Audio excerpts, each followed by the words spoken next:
పండగ సందర్భంగా సంతోషంగా ఉండాలో, లేకపోతే హైందవ ధర్మాన్ని మంటగలుపుతూ చైర్మన్లమని చెప్పుకుంటూ మరి తమ్మినపట్నానికి సంబంధించినటువంటి కోదండరామస్వామి ఆలయ చైర్మన్ సతీష్ యాదవ్ చేసినటువంటి రాసలీల గురించి మాట్లాడుకోవాల్సి వచ్చిన పరిస్థితిని బట్టి నిజంగా బాధపడాలో తెలియడం లేదు.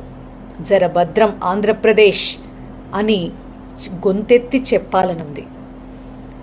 నిజంగా ఇలాంటి చిత్తకార్తి కుక్కలకి, అర్హత లేని వెధవలకి చంద్రబాబు నాయుడు గారు చైర్మన్ల పదవులిచ్చి నిజంగా హైందవత్వానికి కళంకం తీసుకొస్తున్నాడు. భగవంతునితో పెట్టుకున్నావు చంద్రబాబు నాయుడు, జాగ్రత్త అని ఎన్నో మార్లు హెచ్చరించటం జరిగింది. కానీ ఆ పాపం ఊరికినే పోవట్లేదు. చంద్రబాబు నాయుడు గారు చూస్తున్నారా, నీ కూటమికి సంబంధించినటువంటి నీ పార్టీ వాళ్ళచ్చు అవ్వచ్చు, జనసేన వాళ్ళు అవ్వచ్చు, ఒక్కొక్కళ్ళ రాసలీలలు, మద్యం వ్యవహారాలు, డ్రగ్స్ పార్టీ వ్యవహారాలు ఎలా బయటపడి నిన్ను నీ పార్టీని ఎలా దిగజారుస్తున్నాయో ఒక్కసారి గమనించుకుంటున్నారా అని అడుగుతా ఉన్నాం.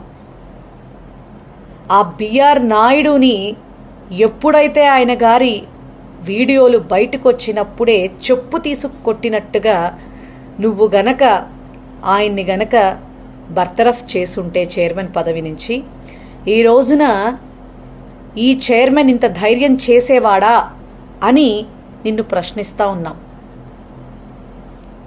తమాషా అయిపోయింది కదా మీకు.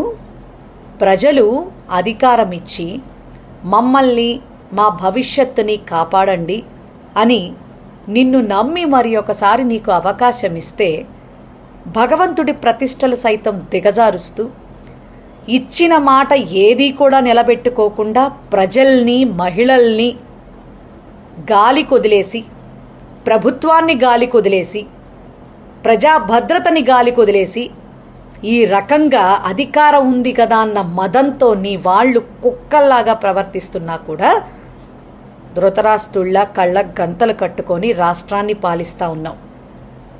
ఇంతకు మించిన దౌర్భాగ్యం ఉంటుందా చంద్రబాబు నాయుడు గారు? ఏమనుకుంటున్నారు మీరు అసలు? ఇలాంటి భయంకరమైనటువంటి వ్యక్తులకి నువ్వు శిక్ష వేయకుండా తమాషా చూస్తుంటే ఆంధ్ర రాష్ట్ర ప్రజలు చీ అనుకుంటున్నారు, ఉమ్మేస్తున్నారు అన్నటువంటి విషయం కూడా మీకు అర్థమవుతుందో లేదో ఒక్కసారి గమనించుకోండి. అందుకే చెప్పేది, మీకు సైకలాజికల్ డిజార్డర్ వచ్చేసింది, మీరు గజనీ అయిపోయారు, ఒక్కసారి మెంటల్ హాస్పిటల్లో చూపించుకోండి అని చెప్పేది అందుకే. దయచేసి మీరు చంద్రబాబు నాయుడు గారు, మీరు సీఎంగా చేయలేకపోతే దిగిపోండి. అర్హులైన ఏ మంచి వ్యక్తినైనా ఆ పదవిలో కూర్చోబెట్టండి. మీ వల్ల రాష్ట్రానికి వీసమెత్తు ఉపయోగం లేదు సరికదా. మిమ్మల్ని అడ్డం పెట్టుకుని మీరు పదవులు ఇచ్చినటువంటి వ్యక్తుల భాగవతాలు మేము చూస్తూ ఉండటం మా దౌర్భాగ్యంగా అయిపోతోంది. ఒక్కొక్కడు మిమ్మల్ని చూసుకుని వెర్రవిగిపోతా ఉన్నాడు. కానీ ప్రజలు వదిలిపెడతారని మాత్రం అనుకోవద్దు చంద్రబాబు నాయుడు గారు. ఇంతకింత అనుభవిస్తావు. జీవితపు చర్మాంకంలో ఉన్నావు. మీకు ఇదంతా అవసరమా చెప్పండి? భగవంతుడితో పెట్టుకున్నారు. జగన్మోహన్ రెడ్డి గారిని టార్గెట్ చేయటం కోసం ఈ రకంగా ఏదో స్ట్రాటజీ ప్లే చేస్తున్నాను అనుకుంటున్నావు, కానీ చాలా పాపం మూట కట్టేసుకుంటున్నావు. ఆ బిఆర్ నాయుడు మీద, ఇతని మీద చర్యలు తీసుకుని బర్తరఫ్ చేయి ఇమ్మీడియట్లీగా. ఎట్లాంటి పుణ్యక్షేత్రాలకి ఎట్లాంటి యదవల్ని, సన్నాసుల్ని చైర్మన్లుగా పట్టి హైందవ ధర్మం యొక్క విశిష్టతని పాడు చేస్తున్నావో ప్రతి ఒక్కళ్ళు కూడా చూస్తూ ఉన్నారు. ఖచ్చితంగా నీకు బుద్ధి చెప్తారని మాత్రం చెప్తా ఉన్నా.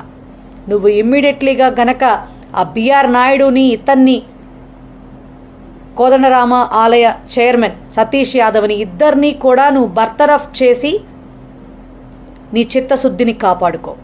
లేని పక్షంలో వైఎస్ఆర్ కాంగ్రెస్ పార్టీగా, ప్రజా సంరక్షకులుగా ఖచ్చితంగా జగన్మోహన్ రెడ్డి గారు తీసుకునే ప్రతి అడుగులో మేము ప్రజలకి తోడుగా ఉండి నీ మీద యుద్ధానికి వస్తాం ఖచ్చితంగా.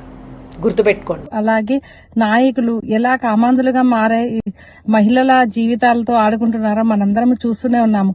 డబ్బు అధికారం ఉందన్న మదంతో వాళ్ళందరూ కూడా ఇలా అమ్మాయిల మీద అఘాయిత్యాలు చేస్తూ వాళ్ళను అంటే కళ్ళు మూసుకొని పోయి కామంతో ఎంతో మంది మహిళల జీవితాలతో చెలగాట ఆడుతున్నారని మనమందరం చూస్తూనే ఉన్నాం. నిన్నటికి మొన్న రైల్వే కోడూరు ఎమ్మెల్యే అరవ శ్రీధర్ ఒక అమ్మాయిని బలవంతంగా లోబర్చుకొని ఆ అమ్మాయిని 5 సార్లు గర్భవతిని చేసి బలవంతంగా 5 సార్లు అబార్షన్ చేయించిన ఘటన మనం చూసాము. అలాగే ఆ అమ్మాయి పైనే తిరిగి వాళ్ళ తల్లితో కేసులు పెట్టించి వేధించడం కూడా మనం చూస్తూనే ఉన్నాము. అలాగే 2024లో సత్యవేడు ఎమ్మెల్యే కోనేటి ఆదిమూలం ఎలా లైంగిక చేష్టలకు పాల్పడి ఒక అమ్మాయిని అంటే ఎండా కామంతో ప్రవర్తించాడో మనమందరము చూసాము. అలాగే ఇప్పుడు ప్రస్తుతం చైర్మన్ గా టీటీడీ చైర్మన్ గా ఉన్న బిఆర్ నాయుడు గారు ఒక అమ్మాయితో ఆయన అంటే హక్ చేసుకుంటున్న దృశ్యాలన్నీ సోషల్ మీడియాలో వైరల్ అయ్యాయి. ఆయన ఒకసారేమో తనవి కాదు మార్ఫింగ్ అంటాడు, మళ్ళీ తర్వాతనేమో 30 సంవత్సరాలుగా తనకు ఆ సంబంధం ఉందని ఆయన మాట్లాడడం చూస్తుంటే మనకే ఎంత రోతగా ఉందంటే ఇంకా చూస్తున్న జనాలందరూ అసలు ఎలా మాట్లాడుకుంటున్నారంటే అసహ్యంగా ఈ టీడీపీ నాయకుల గురించి వాళ్ళ కామచేష్టల గురించే ఇప్పుడు మొత్తం హాట్ టాపిక్ గా మారిపోయింది మన రాష్ట్రంలో. అలాగే గుమ్మడి సంధ్యారాణి ఆమె ఒక మంత్రి, ఆమె పిఏ సతీష్ ఒక అమ్మాయిని ఎలా బలవంతం చేశాడో ఆ అమ్మాయిని అంటే ఒక మహిళా ఉద్యోగిని మనమందరం చూసాము. దాంట్లో మంత్రి కుమారుడి ప్రమేయం కూడా ఉందని అందరూ అనుకుంటున్నారు. అలాగే ఇలా చెప్పుకుంటూ పోతే తాజాగా నెల్లూరు జిల్లాలో చిల్లకూరు అనే మండలానికి సంబంధించి కోదండ రామస్వామి ఆలయం చైర్మన్ సతీష్ యాదవ్ అనే అతని కామలీలను చూసి జనం అయితే విరగబడి నవ్వుకుంటున్నారు. ఇలాంటి చేష్టలు కూడా చేస్తున్నారా? గుళ్ళకు చైర్మన్ లాగా ఉన్న వాళ్ళు కూడా ఇలాంటి చేష్టలు చేయడం. అలాగే రవికుమార్ అనే అతను, ఇంకొకతను వినయ్ బాబు, ఇంకా ఏవో వాళ్ళ పేర్లు, వాళ్ళందరూ కూడా ఎలా చిల్లర చేష్టలు చేస్తున్నారంటే గెస్ట్ హౌస్ల్లో మహిళలతో గానా బజాలు చేయడం కూడా మనం అందరం చూస్తూనే ఉన్నాము.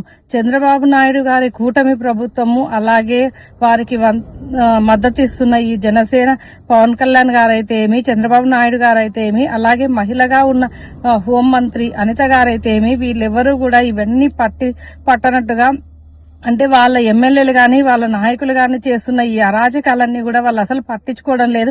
మహిళల రక్షణ అనేది పూర్తిగా గాలికి వదిలేసి కేవలం వాళ్ళు డబ్బు సంపాదించుకోవడం, అధికారాన్ని అనుభవించడం మాత్రమే చేస్తున్నారు తప్ప మహిళల రక్షణను పూర్తిగా గాలికి వదిలేసి వాళ్ళ ఎమ్మెల్యేలే కామాంధులుగా మారిపోతే కూడా వాళ్ళపైన ఏ విధమైన చర్యలు తీసుకోలేని పరిస్థితిలో ఈ కుటుంబ ప్రభుత్వం ఉందని చెప్పుకోవచ్చు.